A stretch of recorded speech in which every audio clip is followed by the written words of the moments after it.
सभी को सादर नमस्ते जी। स्वागत है आप सभी का एक और नई वीडियो में। आज की इस वीडियो में हम कुछ महत्वपूर्ण प्रश्नों पर विचार विमर्श करेंगे। तो प्रश्न है, सत्यनारायण क्या है? क्या सत्यनारायण का व्रत पालन करना चाहिए?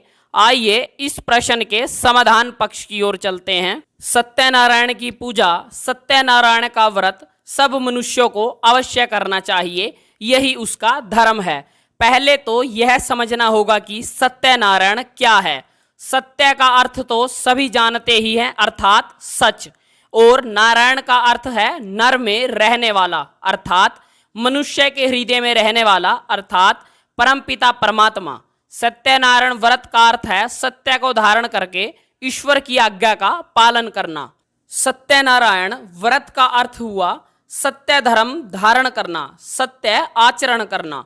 ईश्वर सर्वव्यापक है, सर्वंतर्यामी है, सब जानता है, उससे कुछ छिपा नहीं है। जहां सत्य है वहां नारायण है।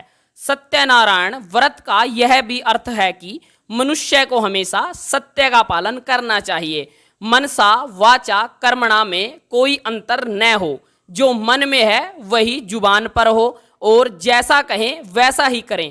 कहते हैं सत्य की सदा ही विजय होती है, असत्य की नहीं। जितना जितना जीवन में सत्य का पालन करेंगे उतना उतना ईश्वर के समीप होते जाएंगे और आनंद का अनुभव करते रहेंगे। ईश्वर को नारायण भी कहते हैं क्योंकि वह नर में बसता है, अर्थात वह परमात्मा सबके अंदर बाहर बसता है।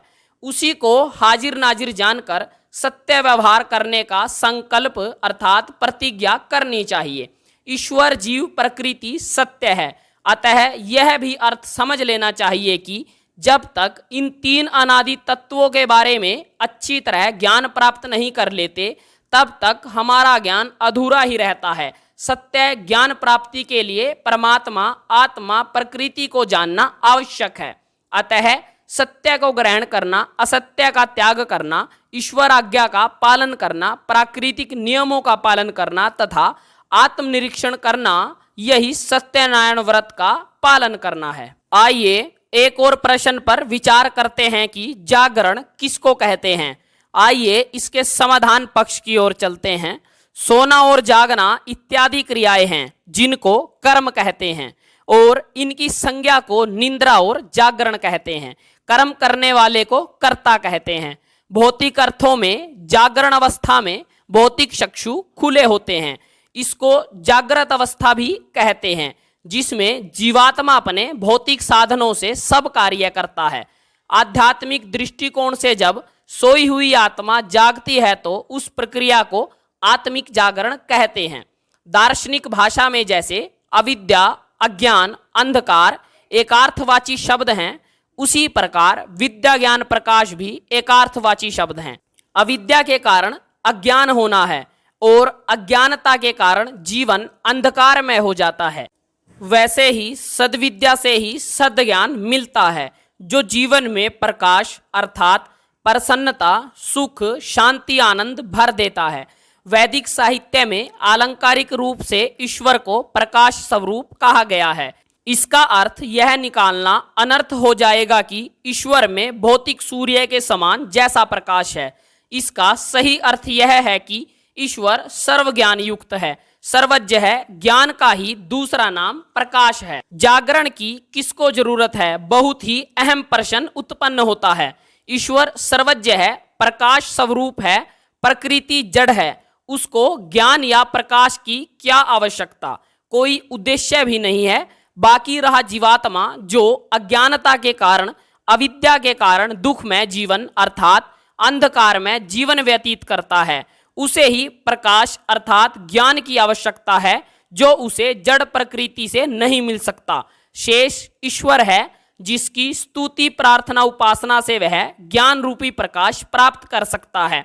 इसी से जीवात्मा का जागरण होता है, अर्थात ज्ञान रूपी प्रकाश प्राप्त होता है। सोए हुए व्यक्ति को ज्ञान नहीं होता कि वह कहाँ सोया है, कैसा सोया है इत्यादि, क्योंकि निद्रा में इंद्रियां शांत रहती हैं। प्राकृतिक नियमानुसार शरीर की थकान दूर होती है। जागरण का आध्यात्मिक अर्थ है कि जब मनुष्य को उसकी क्षमता अनुसार तीनों अनादि तत्वों आत्मा परमात्मा प्रकृति का यथार्थ ज्ञान हो जाता है तो उसे विवेक प्राप्त होता है और वह सांसारिक और प्राकृतिक पदार्थों से वैराग्य करने लगता है। तब आत्मा परमात्मा के बारे में इस प्रकार से सोचता है कि मैं अविनाशी चेतन आत्मा हूँ, अल्पज्य हूँ, आनंद रहित हूँ।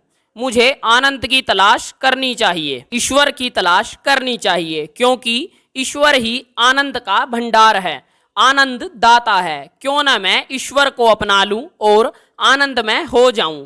मेरा सब कुछ मेरा परमपिता परमात्मा है। मैं परमात्मा का वर्ण करूं तो परमात्मा की असीम अनुकंपा से ही मैं उसकी अमृतमयी गोद में बैठने का अधिकारी बन सकता हूं।